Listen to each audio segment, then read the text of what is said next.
ये त गुज़रियल वीडियो में मूं इहो तव्हांखे ॿुधायो त असांखे जेॾीमहिल रिज़ल्ट मिलंदी त पोइ ई कमेंट्स करे सघिबो, पोइ ई राय क़ाइमु करे सघिबी त हिन असांखे केतिरो सोचो पिए त हाणे मिर्चनि खे ख़तमु कजे, पर अल्हम्दुलिल्लाह हिन शइ इस्तेमालु करण खां पोइ हिकिड़ी फसल में एॾी ताज़गी आई आहे। ऐं सोचां पियो त इन खे कणिक बि न पर कई 6 महीना अञा अॻिते बि हिननि मां जेको सो लाभ हासिलु कयां त अल्हम्दुलिल्लाह फसल में काफ़ी बहितरी अची वई आहे।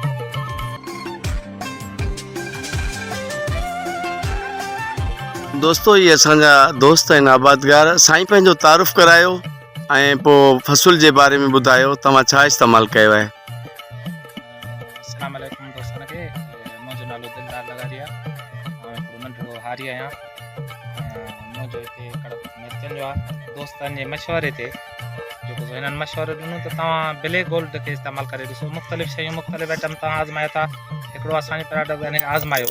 ये त गुज़रियल वीडियो में मूं इहो तव्हांखे ॿुधायो त असांखे जेॾीमहिल रिज़ल्ट मिलंदी त पोइ ई कमेंट्स करे सघिबो, पोइ ई राय क़ाइमु करे सघिबी त हिन असांखे केतिरो फ़ाइदो ॾिनो आहे।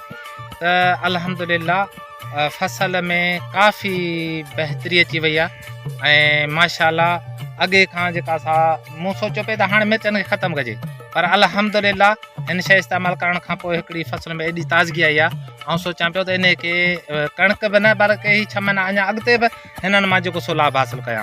हिन जी रिज़ल्ट काफ़ी बहितरीनु जेका असांखे नज़र आई आहे, जेका तव्हां दोस्तनि जे साम्हूं तव्हां ॾिसी बि सघो था। ऐं आउं दोस्तनि खे मशवरो ॾींदुसि त हीउ जेको आहे जो प्रोडक्ट आहे ब्लैक गोल्ड, इहो तव्हां मूं वांगुरु हिकिड़ो दफ़ो आज़माए ॾिसो।